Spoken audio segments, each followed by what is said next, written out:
Emptiness is not nothingness. It's how everything exists. Buddhist wisdom. For centuries, Buddhism has been misread, in the West and even in parts of Asia, as a religion of negation. The world is an illusion. Nothing is real. The goal is to dissolve into nothingness. This misunderstanding is not accidental. It is rooted, in large part, in one word. A word that almost everyone has heard, and almost no one truly understands. Emptiness, Sunyata. But if emptiness really meant nothingness, why would the Buddha call it one of the gates that leads directly to the end of all suffering? Today, I want to walk with you through 3 levels, 3 ways this word has been understood across 25 centuries, so that, by the end, you might begin to see emptiness the way the Buddha intended. A common assumption today is that emptiness belongs to the later traditions, to the Mahayana, to the Madhyamaka philosophers. Many people believe the historical Buddha never spoke about it. This assumption is wrong. The Buddha spoke about emptiness directly, repeatedly, and with remarkable clarity. There is a moment recorded in the Śūnyatā Sutta that captures the essence of what the Buddha meant. Venerable Ananda came to him and asked, "It is said that the world is empty. In what sense is it said that the world is empty?" The Buddha's answer was precise. Insofar as it is empty of a self, or of anything pertaining to a self, Ananda, it is said that the world is empty. And then he walked Ananda through the entire field of experience, one element at a time. The I am empty of a self. Visible forms are empty of a self. I consciousness, eye contact, empty of a self. And whatever feeling arises dependent on that contact, pleasant, painful, or neutral, that too is empty of a self.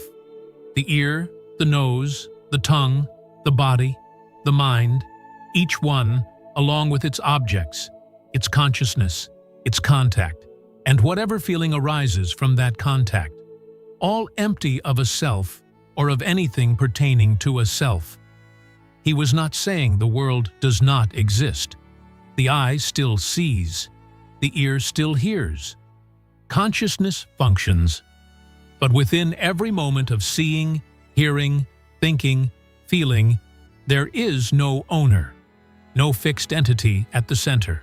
The processes are there, but the person you imagine yourself to be, the one who has these experiences, that one cannot be found anywhere in the field of experience. And the world here is not the external universe. It is the world of the 6 senses, their objects, the contact between them, and whatever arises from that contact. The world as lived experience. This insight grew directly from Paticcasamuppada, dependent origination. The Buddha laid out 12 links. Because of ignorance, volitional formations arise. Formations condition consciousness. Consciousness conditions name and form, which conditions the 6 sense bases: contact, feeling, feeling conditions craving, craving conditions clinging, clinging conditions becoming, becoming conditions birth, and birth conditions aging, death, sorrow, lamentation, pain, grief, and despair. The entire mass of suffering. And when ignorance ceases, formations cease. Consciousness ceases. All the way through. And the entire mass of suffering ceases. This sequence is often presented as a description of how reality works. But the Buddha was answering one question. Why do we suffer? And how does that suffer end? The 12 links are a diagnosis and a cure. And within that entire chain, there is no sufferer. Only processes leaning on each other, each one arising because the previous one is present. The suffering is real. The one who suffers is not. The Buddha also taught how to enter emptiness as a lived experience. In the Kula Sunyata Sutta, he gave Ananda a step-by-step method for dwelling in emptiness, moving through progressively subtler layers of perception. Village, people, wilderness, earth, the formless dimensions, until the mind rests in the signless immersion of the heart.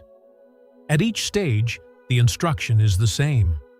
Whatever is not present here, he regards as empty of that. Whatever remains here, he knows. This is present. And at each stage, the emptiness manifests genuine, undistorted, and pure. Emptiness here is not a metaphysical property. It is a relative, experiential state. Something is empty of something. Layer by layer, the meditator strips away what is not essential, seeing clearly at each level what is absent and what remains. And at the final stage, the meditator understands. Even this signless immersion of the heart is produced by choices and intentions. And whatever is produced by choices and intentions is impermanent and liable to cessation.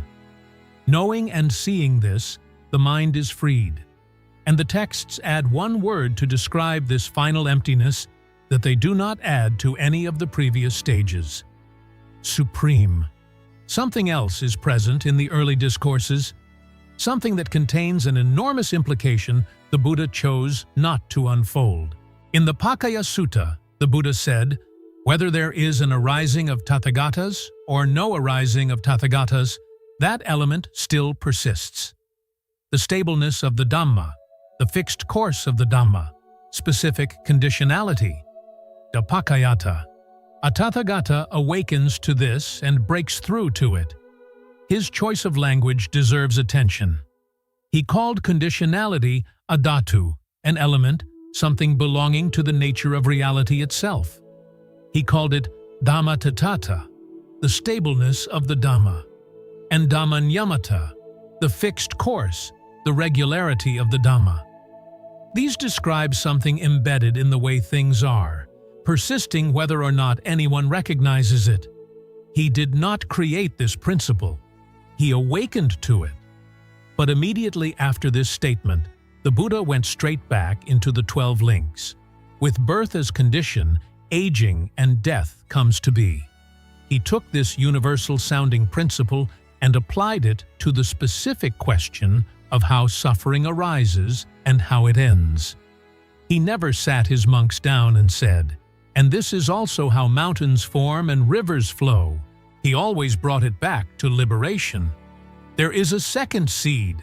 In the Kakanagata Sutta, the Buddha told Venerable Kakanagata that the world, for the most part, depends on a duality, the notion of existence and the notion of non-existence. But for one who sees the origin of the world as it is, with correct wisdom, there is no notion of non-existence.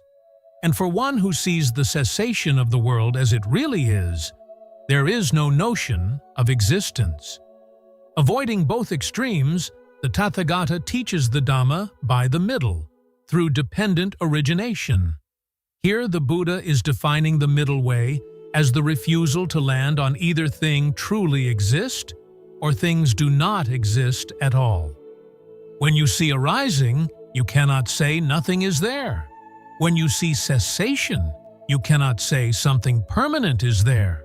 And the bridge between those two cliffs is dependent origination, the direct seeing that things arise through conditions and cease when those conditions change. The Buddha did not use the word emptiness in this discourse. He did not extend this insight to all phenomena. But both seeds, a persisting principle of conditionality, a middle way born from direct seeing rather than doctrinal commitment, sit clearly in the early canon. Why did the Buddha not take the next step? There is a moment that may help us understand. Once, while staying at Kosambi in a Tsimsapa forest, the Buddha picked up a few Tsimsapa leaves with his hand and asked the monks, "What do you think? Which are more numerous, the few leaves in my hand or those overhead in the forest?" They answered, "The leaves in your hand are few, Lord. Those overhead in the forest are far more numerous." And the Buddha said, "In the same way, those things that I have known with direct knowledge but have not taught are far more numerous than what I have taught. And why haven't I taught them? Because they are not connected with the goal, do not relate to the rudiments of the holy life, and do not lead to disenchantment, dispassion, cessation, calm, direct knowledge, self-awakening, and nibbana. And then he said something very specific. And what have I taught? This is suffering. This is the origin of suffering. This is the cessation of suffering. This is the path leading to the cessation of suffering. That is what I have taught. His criterion for teaching was not what is true about the universe. It was the Four Noble Truths and everything that serves them.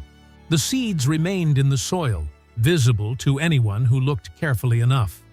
600 years passed, and during those centuries, the Buddhist philosophical landscape shifted considerably.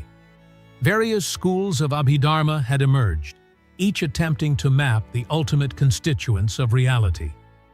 One influential position, particularly within the Sarvastivada school, held that while the person is indeed empty of self, the dharmas themselves, the basic elements of experience, possess svabhava, their own inherent nature.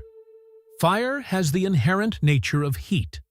Earth has the inherent nature of solidity. The aggregates are real at the ultimate level. Only the self, constructed from them, is not.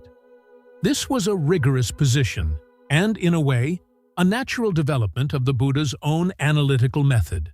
But it introduced something the Buddha had been careful to avoid: the notion that at some level of analysis, you arrive at things that exist in their own right, things that are no longer conditioned, no longer dependent, but simply and inherently there.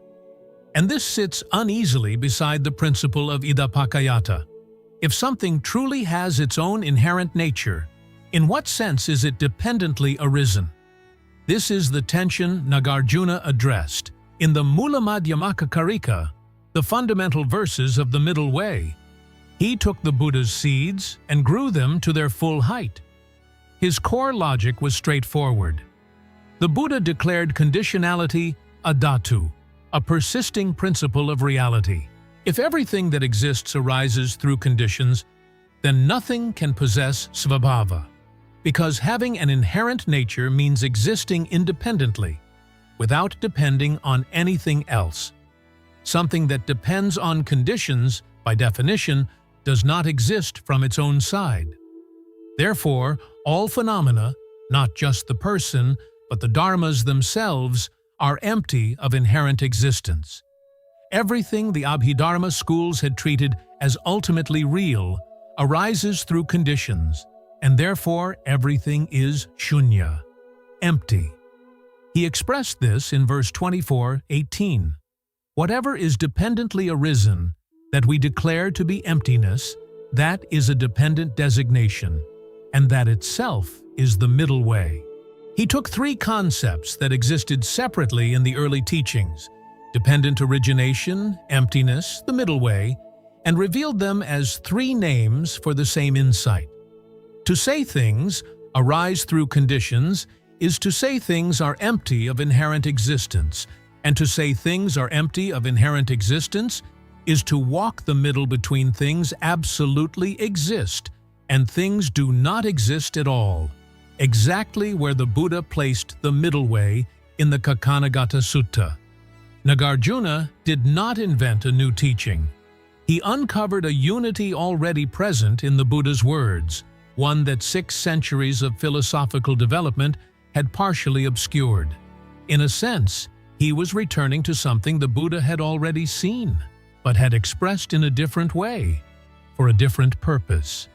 And his contribution went deeper still. Emptiness does not undermine the reality of the world. It explains it. Things can function, can arise and cease, can cause effects, precisely because they are empty of fixed, inherent nature. If things truly had svabhava, if they existed from their own side, unchangingly, they could never arise, never change, never interact. A fire with an absolutely fixed nature of heat could never come into being through the rubbing of sticks, because its existence would not depend on conditions.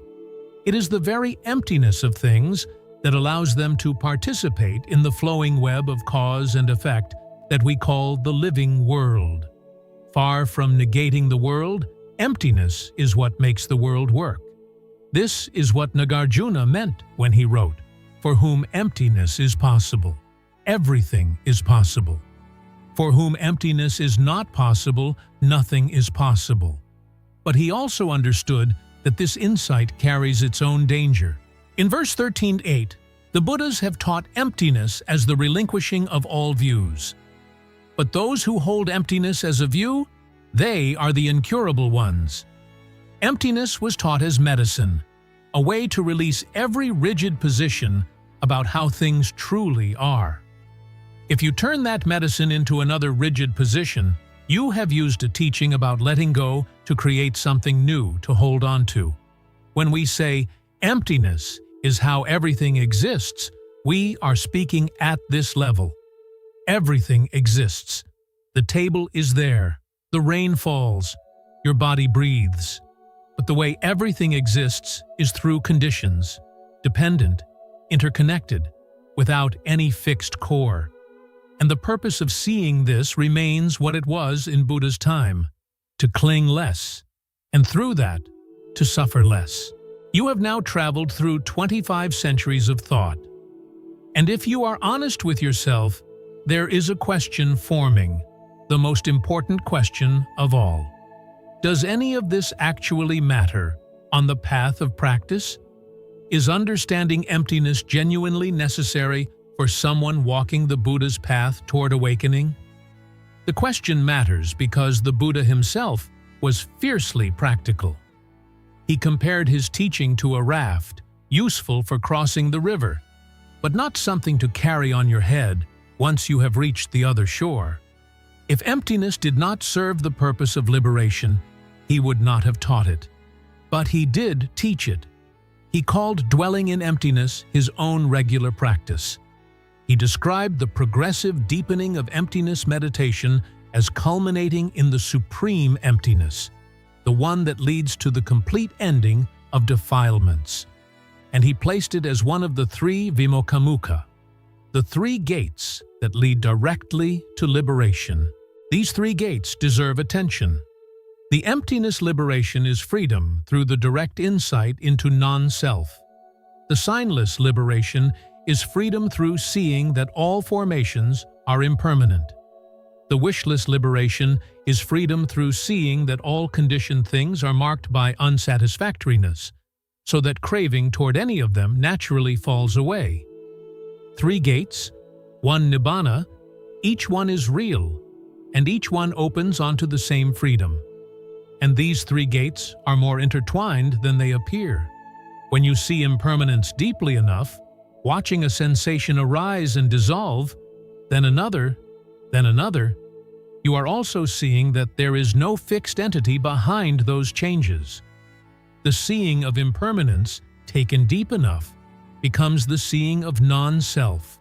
And the seeing of non-self reveals that clinging itself is the root of pain. So even if you have never heard the word Sunyata, if you are simply watching your breath, watching thoughts appear and dissolve, you are already touching what emptiness points to. The name does not matter. The seeing does. That is the value of emptiness on the spiritual path. It is woven into the very fabric of insight practice, whether or not you recognize it by name. But what about ordinary life? Think about what happens when you lose something that matters. A relationship ends. Someone you love dies. The pain is real. But much of our suffering is not in the loss itself. It is in the conviction that the loss should not have happened, that something permanent has been taken from us. When you see that everything you have ever loved existed through conditions, always in motion, always dependent on countless threads, then loss lands differently. You still grieve. But there is less of the desperate why, and more of a quiet recognition that this is how things have always moved. And when you see that the person who hurt you is also shaped by conditions they did not choose, driven by fears and wounds that stretch far beyond them, something softens You are seeing them more clearly, and that clarity, over time, becomes compassion. But let me bring this even closer. The Buddha, sitting on the bank of the Ganges, once offered his monks 5 images, one for each of the 5 aggregates. This is recorded in the Sutta, and it is perhaps the most vivid teaching on emptiness in the entire canon. Form, this body, is like a lump of foam on the river. You can see it, you can touch it, examine it closely, and there is nothing solid inside. Feeling is like a water bubble formed by autumn rain. It appears on the surface and pops right away. Perception is like a shimmering mirage on a hot road. From a distance, it looks real. Walk toward it, and there is nothing there. Volitional formations are like a banana trunk. It looks solid. Peel away layer after layer, and there is no heartwood, no core. Consciousness is like a magic trick at a crossroads, vivid, immediate, conjured by conditions, with no substance behind it. Each of these is perfectly real as what it is. A lump of foam is a real lump of foam. It is just not a solid mass. A water bubble really appears. It simply does not last. The aggregates exist as impermanent conditioned phenomena. They appear as something other than they are. And this is exactly where our suffering lives, in the gap between what things are and what we take them to be. We treat foam as stone. We treat bubbles as permanent. We treat mirages as water. And when reality refuses to cooperate with our assumptions, we call that suffering. The Buddha said, seeing thus, a learned noble disciple grows disillusioned with form, with feeling, with perception, with formations, with consciousness. Being disillusioned, desire fades away. When desire fades away, they are freed. He did not say, force yourself to let go. He said, see clearly that foam is foam, that a bubble is a bubble, that a mirage is a mirage, and disenchantment arises on its own. Through disenchantment, dispassion. Through dispassion, freedom. Letting go happens as a natural consequence of seeing clearly. You cannot cling to something once you have seen through it, any more than you can fear a rope once you have clearly seen it is not a snake. And that is the most honest thing that can be said about emptiness and its place on the path. It is a way of seeing, a way of looking at your own body, your own feelings, your own mind, and recognizing that what you have been treating as solid is foam. What you have been treating as lasting is a bubble. What you have been treating as real is a mirage. And when you see this clearly enough, the grip loosens by itself, without force. That is emptiness. The Buddha saw it in the 12 links of suffering. Nagarjuna saw it in the fabric of all phenomena. And you can see it right now in the rise and fall of your own breath. In that seeing, nothing is lost, because nothing was ever held.